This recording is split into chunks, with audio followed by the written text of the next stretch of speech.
They call it the midnight train accident, the world's most dangerous accident. But I lived it. I saw it. I heard the screams, the chaos, the silence that followed. And tonight, I'll tell you the truth. The old man coughed lightly, adjusted his hat, and leaned closer to the microphone. His eyes weren't just telling a story, they were reliving it. It was October 18th, 1986, he began. Cold as a grave, and the moon was hiding behind thick black clouds. The town of Duskwood, my hometown, was quiet, too quiet for a Friday night. The only sound was the whisper of wind through the pine trees and the distant hoot of an owl. But that night was destined to wake the world. I was working the night shift at Station 12, a lonely little railway outpost nestled between two hills. We called it the Hollow because sound echoed strangely there.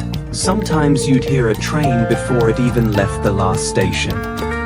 The Midnight Express was due at 12:01 a.m. A cargo train, 37 cars long, hauling chemicals and electronics.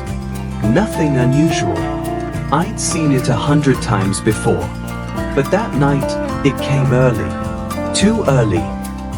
11:43 p.m.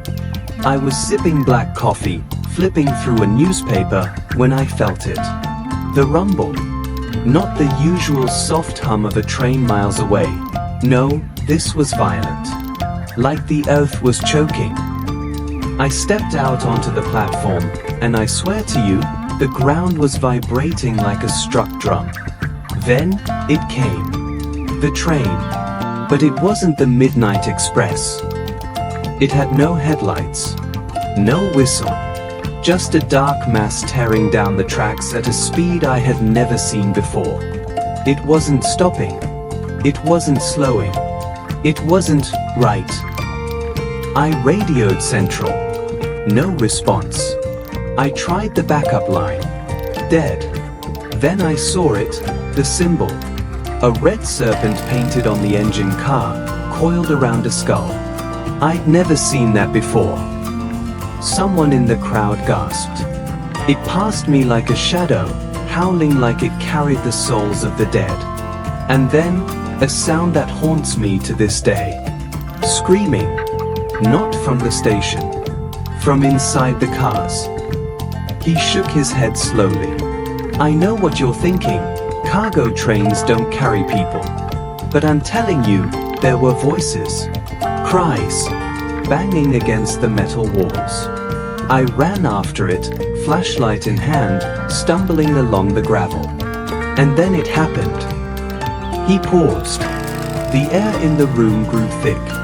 Mile marker 89. A bridge over the Black River. That's where the train exploded. It wasn't a crash. It wasn't a derailment.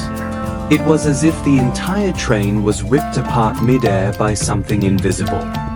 Fire shot into the sky. The sound, dear God, the sound was like a scream mixed with thunder. 37 cars, scattered like toys across a 20-mile radius. Metal rained from the sky. Trees ignited. Birds fell dead. The room sat frozen in silence. I got there by 12:06. All I could see was fire, and smoke, and silence. But here's the thing, not a single body, not a single soul, no conductor, no crew, no manifest. It was as if the people, or whatever was inside, had vanished. Someone whispered, "What happened next?" The old man's eyes darkened. The government sealed it within hours. Men in suits, helicopters, trucks. They shut down Station 12. They tore up the rails. Duskwood was evacuated. Said it was a chemical spill. But that wasn't true. I stayed behind. I hid in the forest. And what I saw... He lowered his voice to a whisper. At exactly midnight the next night, a train came again. Same tracks. Same black engine. same serpent skull. But it wasn't hauling cargo. It was empty. Completely empty, but the doors were open. As if it was waiting. For someone. Or something. Gasps echoed through the hall. Every year since, he continued, on October 18th at exactly midnight, the train returns. Some call it a ghost train. Others say it's a secret government experiment gone wrong. But I believe it's something else. A portal. A vessel for the damned. Once, I saw a child standing at the tracks, waving at it. She vanished.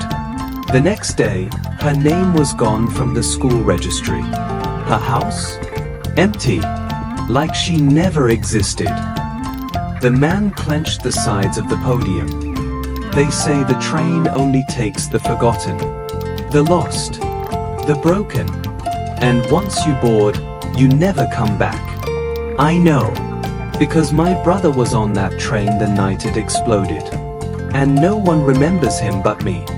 No record. No photos. Not even my mother remembered him before she died. The lantern beside him flickered violently. And now, they say another midnight is coming. It's been 39 years. The number of people it took, they say, is 39. One for each year since it last roared. He looked around the crowd. Tonight is October 18th. The audience collectively shivered. I didn't come here just to tell a story. I came to warn you. At 12:01 a.m., you must not be near tracks. You must not look for the train. You must not hear its whistle. He picked up a small, rusted metal piece from his pocket, twisted, scorched. This was part of my brother's watch. The only thing I ever found of him. It was lying beside the tracks, still ticking. But when I picked it up, he held up his arm, twisted, burned, and pale like porcelain. I never healed. I never aged. I'm 83. I was 44 when I picked this up. Time stopped for me, because I touched something that wasn't meant for this world. A woman in the front row wept quietly. Tonight, you must promise me, go home. Stay inside. Draw your curtains. And if you hear a rumble in the night, or the sound of metal on metal. He leaned forward, voice almost a growl. Don't listen. Don't look. And for God's sake, don't answer the knock at your door. He paused. Because the train doesn't always pick from the tracks. Sometimes, it comes to you. The lantern blew out. The room plunged into darkness. And in the distance, the faint sound of a whistle cut through the silence.